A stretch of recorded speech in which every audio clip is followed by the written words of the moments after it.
News 18 Lokmat आपल्या सगळ्यांचं स्वागत। सकाळचे 7 वाजलेत। मी मिलिंद भागवत आणि आता इथून पुढचा अर्धा तास सलगपणे महाराष्ट्रासह देशभरातल्या सर्व महत्त्वाच्या बातम्या। नागपुरामध्ये गृहमंत्री अनिल देशमुख यांनी ऑरेंज सिटी हॉस्पिटलमध्ये जाऊन वर्ध्यातल्या पीडितेची भेट घेतली। यावेळेला या घटनेचा खटला हा फास्ट ट्रॅक कोर्टामध्ये चालवणार असल्याचं त्यांनी म्हटलं। तसंच पीडितेच्या कुटुंबानं केलेल्या विनंतीवरून हा खटला सरकार ज्येष्ठ कायदेतज्ञ आणि वकील उज्ज्वल निकम यांच्याकडे देण्यात येणार असल्याचंही त्यांनी जाहीर केलं। हिंगणघाटमधील जळीत पीडित तरुणीच्या वैद्यकीय उपचारांचा खर्च मुख्यमंत्री वैद्यकीय सहाय्यता निधीतून करणार असल्याची घोषणा मुख्यमंत्री उद्धव ठाकरे यांनी केली आहे। तसंच या प्रकरणाची गंभीर दखल घेत दोषीला कठोर शिक्षा व्हावी यासाठी पोलिसांना व्यवस्थित तपास करण्याच्या सूचनाही मुख्यमंत्र्यांनी दिल्या आहेत। जळीत कांड्यातल्या प्राध्यापिकेची मृत्यूशी झुंज सुरू आहे। तिचा चेहरा आणि श्वसन नलिकेला गंभीर दुखापत झाली आहे। या मुलीला चांगले उपचार मिळावेत यासाठी सुप्रसिद्ध burn specialist doctor Sunil Keswani यांना घेऊन गृहमंत्री नागपूरला गेले होते। डॉक्टर केसवानी यांनी पीडितेची तपासणी केली। पीडिता उपचाराला प्रतिसाद देत असल्याचं डॉक्टरांनी म्हटलंय। तसंच आणखीन 7 दिवस वाट पाहावी लागणार असल्याचं डॉक्टरांनी नमूद केलं। या घटनेच्या निषेधार्थ हिंगणघाटमध्ये नागरिक मोठ्या प्रमाणात रस्त्यावर उतरले होते। मोर्चाचं आयोजन करण्यात आलं होतं। उत्स्फूर्तपणे शेकडो लोक या मोर्चात सहभागी झाले। आरोपी विकेश नगराळेला आमच्या ताब्यात द्या आणि त्याला फाशी द्या अशी मागणी संतापलेल्या महिलांनी यावेळी केली। या मोर्चातल्या महिलांनी पोलीस स्टेशनला काही काळ घेराव घातला। यावेळेला त्यांनी आरोपीला ताब्यात देण्याची मागणी केली। पीडितेला ज्या ठिकाणी जाळलं त्याच ठिकाणी आरोपीला जाळण्याची मागणी या आक्रमक आंदोलक महिला करत होत्या। आपल्या मुलीची अवस्था बघून साहजिकच तिच्या आईचा संताप अनावर झाला। या मुलीला सुद्धा पेट्रोल टाकून जाळून टाका अशी संतप्त प्रतिक्रिया पीडितेच्या आईनं दिली। दरम्यान पीडित प्राध्यापिकेच्या वडिलांनी या आरोपीवर लवकरात लवकर कठोर कारवाई करावी अशी मागणी केली। वर्ध्यातला आरोपी अटकेत असून त्याच्यावर लवकरात लवकर कारवाई व्हावी अशी अपेक्षा आहे।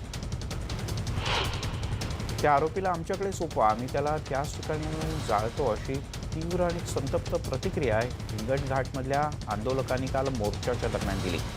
यावेळेला महिला सगळ्यात जास्त आक्रमक झाल्याचं पाहायला मिळालं। यावेळेला या संतप्त महिलांनी अर्ध्या तासापेक्षा जास्त काळ पोलीस स्टेशनलाच घेराव घातला होता।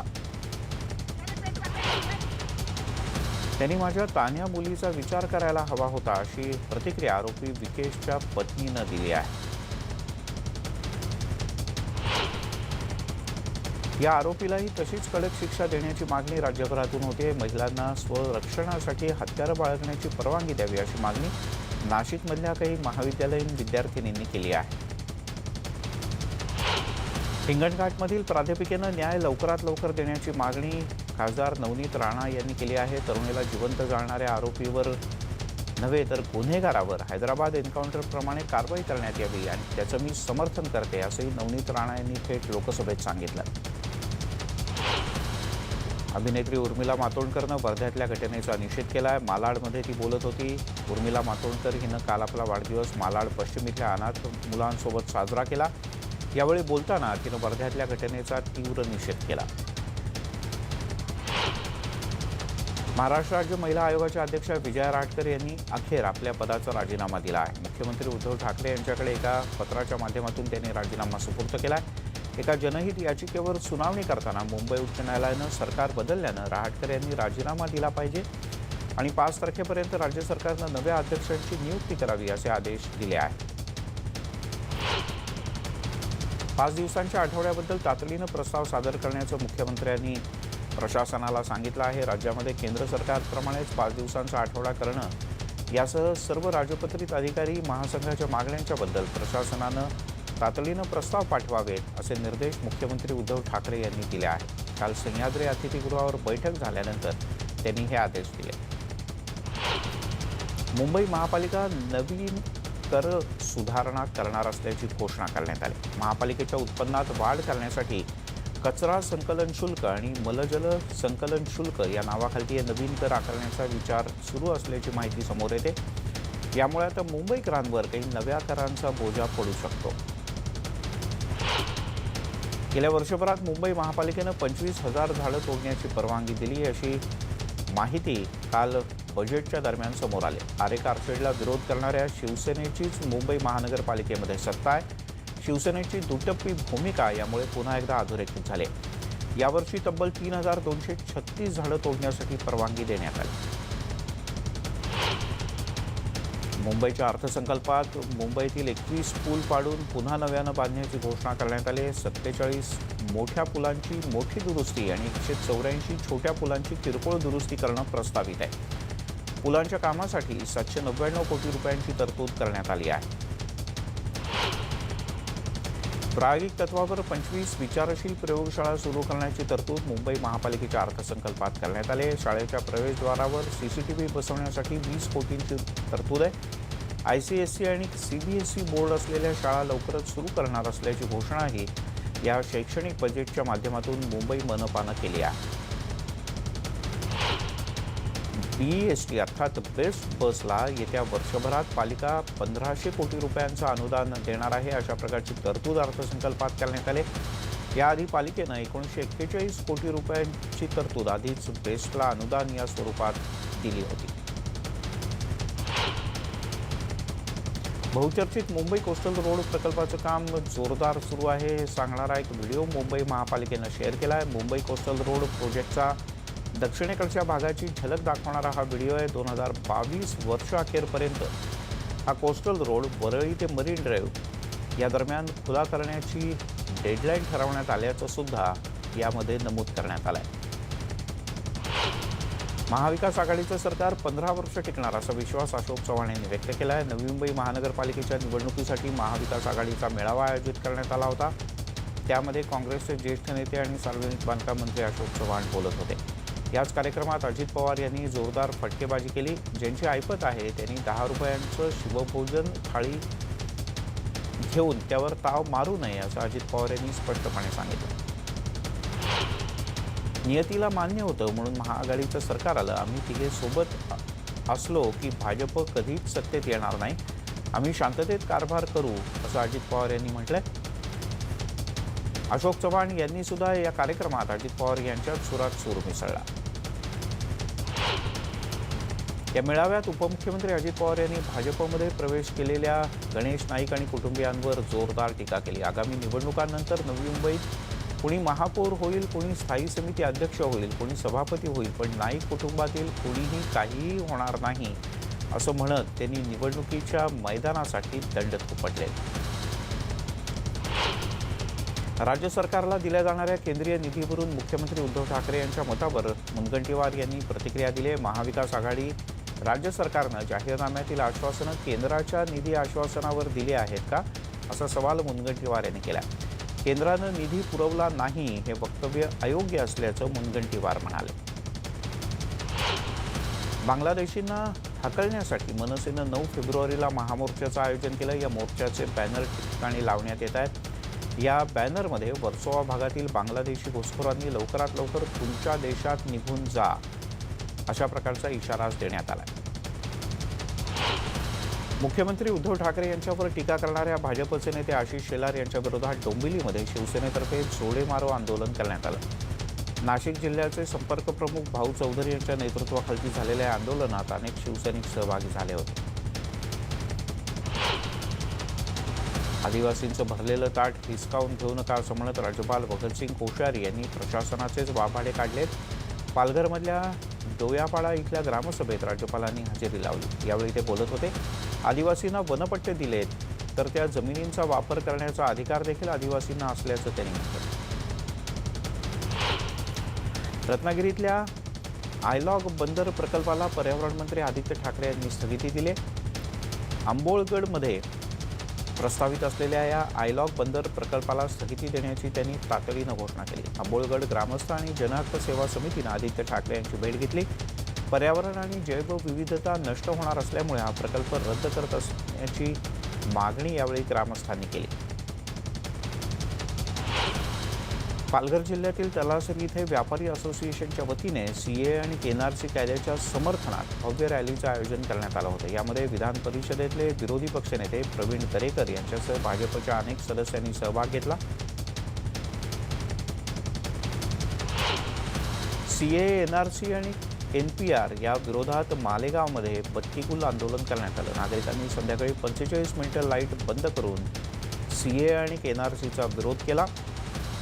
दस्तूर हिंद बचाव कमिटीतर्फे आगळ्या वेगळ्या आंदोलनाच्यामुळे या 45 मिनिटं बत्ती गुल असण्याची मोठी चर्चा होती. नवी मुंबई विमानतळ बाधित प्रकल्पग्रस्तांनी विमानतळाचं काम बंद पाडलं. आंदोलन करणाऱ्या 60पेक्षा अधिक आंदोलकांना पोलिसांनी ताब्यात घेतलंय. जोपर्यंत नुकसान भरपाई आणि पुनर्वसन होत नाही तोपर्यंत काम सुरू करू देणार नाही अशी भूमिका वाघिवली गावच्या प्रकल्पग्रस्तांनी घेतली होती.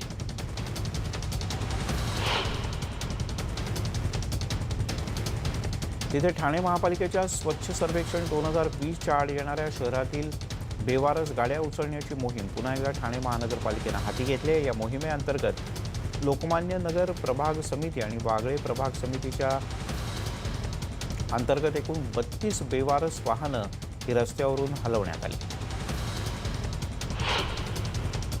2018 मध्ये रब्बी हंगामातील पीक विमा शेतकऱ्यांना मिळावा यासाठी अंधेरी पूर्वेतल्या JB नगरमध्ये आंदोलन करण्यात आलं. सहार प्लाझाच्या समोर प्रहार जनशक्ती पक्षानं हे आंदोलन केलं. या आंदोलनात मोठ्या प्रमाणात शेतकरी सहभागी झाले होते. रासायनिक कंपन्यांच्या प्रदूषणामुळे नेहमीच चर्चेत असणाऱ्या डोंबिवलीत चक्क गुलाबी रस्ते पाहायला मिळाले. डोंबिवली MIDC मध्ये अनेक रासायनिक कंपन्या आहेत आणि त्यामुळे डोंबिवलीकरांना नेहमीच प्रदूषणाचा त्रास सहन करावा लागतो. रस्त्याच्या बाजूला असलेल्या मोठ्या प्रमाणात गटारांमध्ये केमिकलचं पाणी सोडलं जातं आणि या केमिकलमुळे अनेक समस्याही निर्माण होतात असं स्थानिकांचं म्हणणं आहे. त्यातच काल MIDCतले बहुसंख्य रस्ते हे गुलाबी झाल्याचं पाहायला मिळालं. भिवंडीतल्या काल्हेरमध्ये बंदुकीचा धाक दाखवून बांधकाम व्यावसायिकाच्या घरात दरोडा टाकणाऱ्या चोराला पोलिसांनी 72 तासात अटक केली. चोरट्यांनी घरातील 86 लाखांचा मुद्देमाल चोरून पोबारा केला होता. या दरोड्यातील म्होरक्या धर्मेशला पोलिसांनी अटक केली असून त्याच्या साथीदारांचा शोध सुरू आहे. मुंबईतील आझाद मैदानातील LGBT समुदायाच्या आंदोलनादरम्यान शर्जील इमामच्या समर्थनात घोषणा देण्यात आल्याच्या आरोपाखाली 50 ते 60 जणांच्या विरोधात देशद्रोहाचा गुन्हा दाखल करण्यात आला आहे. तर या आरोपींमधील मुख्य आरोपी उर्वशी चुडावाला तिच्या विरोधातही देशद्रोहाचा गुन्हा दाखल करण्यात आला आहे.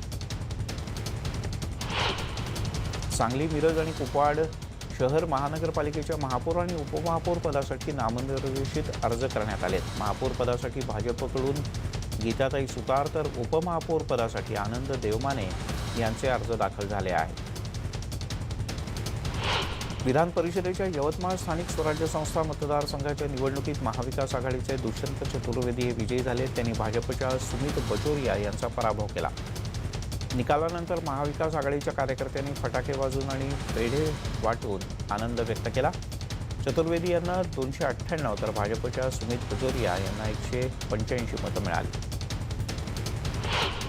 जालन्यातील गोंदेगावमध्ये प्रेमी युगुलाला मारहाण करण्यात आल्याची घटना घडली होती. आता या प्रेमी युगुलानं लग्न केल्याची माहिती समोर आली. या दोघांचेही फोटो सोशल मीडियात व्हायरल होत आहेत. पोलिसांनी या प्रकरणी सर्व आरोपींना तात्काळ अटक केली होती. मात्र या प्रेमी युगुलाला मारहाण केल्याचा व्हिडिओ सोशल मीडियात चांगलाच व्हायरल झाला होता. सुधागड तालुक्यातील दांड आदिवासी वाडी पाण्यापासून वंचित आहे. 2016-17 कालावधीत राष्ट्रीय पेयजल योजनेच्या अंतर्गत किमान 17,54,973 रुपये निधी खर्चून नळपाणी पुरवठा योजना राबवण्यात आली. मात्र ही योजना 2 ते 3 वर्ष होऊन 8 दिवससुद्धा चालली नाही. त्यामुळे पाणी मिळवण्यासाठी ग्रामस्थांना पुन्हा एकदा तारेवरची कसरत करावी लागते. शालेय पोषण आहार बनवण्यासाठी लागणारी जळाऊ लाकडं आणण्याची विद्यार्थ्यांना सक्ती केल्याचा धक्कादायक प्रकार समोर आला आहे. गुहागरमधल्या जामसूद गावात असलेल्या जिल्हा परिषदेच्या शाळेत हा प्रकार घडला. मुलांनी डोक्यावरून लाकडाची मोळी नेतानाचा व्हिडिओ समोर आल्यानंतर ही बाब उघडकीस आली. या प्रकाराबद्दल पालक वर्गाकडून संताप व्यक्त होतोय. महाड बिरवाडी हद्दीतील अधिकारी कर्मचारी यांच्या दुर्लक्षामुळे बनवा लागून मोठ्या प्रमाणात झाडं जळून गेल्याचं समोर आलंय. जंगल भागामध्ये गुरांचा चारा देखील गंभीर विषय बनला. याकडे कर्मचारी आणि अधिकारी दुर्लक्ष करत असून दोषींवर कारवाई करण्याची मागणी आहे. महाडच्या वन अधिकाऱ्यांच्याकडे लेखी स्वरूपात अशी मागणी करण्यात आली आहे. माघी यात्रेसाठी लाखो भाविक पंढरपुरात दाखल होत आहेत. बाजारपेठा फुलून गेलेत. वारकरी विठू माऊलीचा गजर करत पंढरपुरात दाखल झालेत. या यात्रेला कोल्हापूर आणि कोकणातून सुद्धा मोठ्या प्रमाणात भाविक पायी चालत येत असतात. माघवारीला धावती वारी असं म्हटलं जातं आणि या यात्रेत दुकानदारांचा चांगला व्यवसाय होण्याची शक्यता असल्यानं बाजारपेठा फुलून गेलेत. भिवंडी तालुक्यातील शिरोळे ग्रामपंचायतीच्या वतीनं महिलांचा क्रीडा महोत्सव आयोजित करण्यात आला होता. यामध्ये शिरोळे बासे महापे या गावातील महिलांनी मोठ्या संख्येनं भाग घेतला.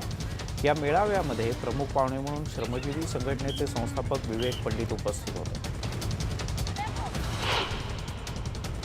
राज्यामध्ये विजेचा मोठा तुटवडा भासतोय. मात्र तिकडे रत्नागिरी खेडमधील पिंपळवाडी डुबी धरणावर साकारलेल्या हायड्रो इलेक्ट्रिक पॉवर प्रोजेक्टच्या माध्यमातून वीज तयार केली जाते. रत्नागिरी जिल्ह्यातला हा पहिला यशस्वी प्रकल्प आहे. या प्रकल्पामुळे राज्यातील वीज तुटवड्याचा प्रश्न काही अंशी कमी होईल.